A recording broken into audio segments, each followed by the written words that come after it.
মালপোয়া বানানোর জন্য আমি এই যে একটা কাপ নিয়েছি আর এই কাপের 1 কাপ পরিমাণ ময়দা নিয়ে নিয়েছি। ওই কাপেরই প্রায় পৌনে 1 কাপ পরিমাণ আমি সুজি নিয়ে নিয়েছি। এতে দিয়ে দিচ্ছি আমি স্বাদ অনুযায়ী নুন আর দিয়ে দিচ্ছি একটু মৌরি। এবার এটাকে আমি জল দিয়ে গুলে একটা ব্যাটার তৈরি করে নেব।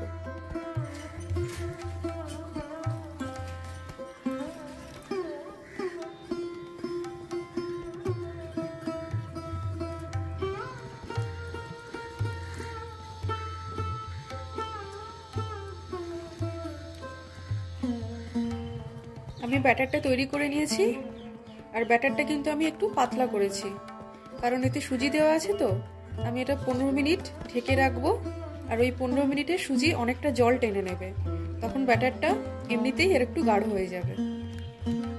তো আমার ব্যাটার তৈরি হয়ে গেছে, আমি এটাকে 15 মিনিটের জন্য ঢেকে রেখে দেব। উনুন ধরানো হয়ে গেছে, এবার এতে গুড়টা দিয়ে দেবো।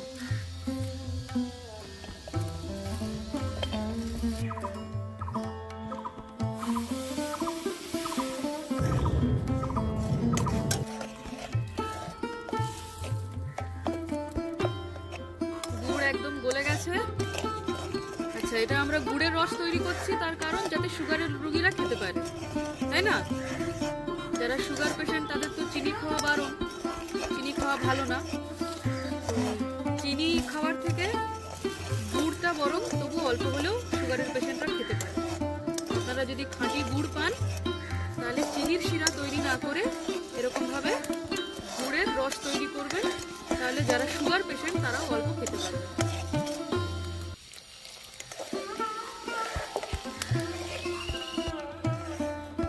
তো আমার গুড়ের রস তৈরি হয়ে গেছে, আমি এটাকে নামিয়ে নেব।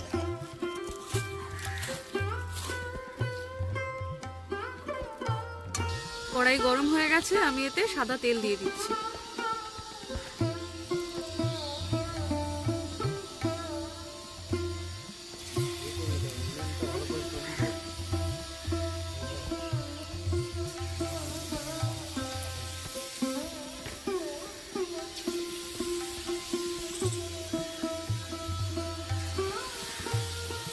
তেল গরম হয়ে গেছে, মালপোয়া দিয়ে দিয়েছি ব্যাটার একটু একটু করে।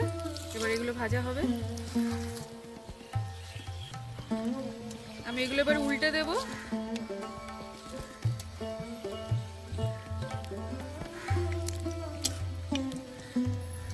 উল্টো পিঠটা এবার ভালো করে ভেজে নেব। মালপোয়াগুলো ভাজা হয়ে গেছে, এবার আমি তুলে গুড়ের শিরার মধ্যে দিয়ে দেবো। এই যে গুড়ের শিরা এতে আমি দিয়ে দিচ্ছি। এই যে গুড়ের শিরায় দিয়ে দিয়েছি।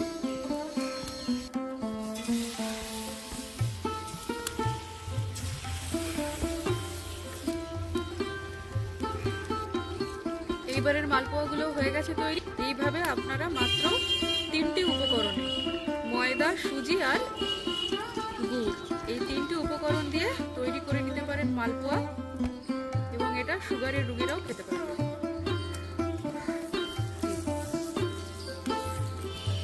আমাদের গুড়ের মালপোয়া তৈরি মাত্র 3টি উপকরণ দিয়ে, সুজি, ময়দা আর গুড় দিয়ে। আপনারা এইভাবে বাড়িতে একবার বানিয়ে খেয়ে দেখবেন, এটা খেতে ভীষণ ভালো হয় আর সুগারের রোগীরাও কিন্তু এটা খেতে পারবে।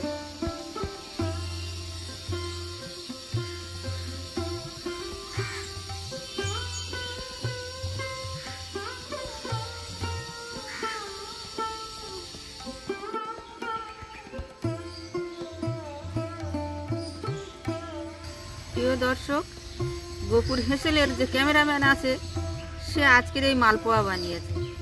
আপনারা একবার এরকমভাবে বানিয়ে খেয়ে দেখবেন, অনেক কষ্ট করে বানিয়েছে। আর আপনারা লাইক, শেয়ার, সাবস্ক্রাইব করবেন, আরেকবার বানিয়ে খাবেন এরকমভাবে, আমার রিকোয়েস্ট থাকলো। আর ক্যামেরাম্যান অনেক কষ্ট করে বানিয়েছে, খেয়ে জানাতে হবে। খেয়ে আপনারা কমেন্ট করে জানাবেন। সব থেকে বড় কথা, এটা গুড় দিয়ে করা, কারণ সুগারের রোগীরা যাতে খেতে পারে।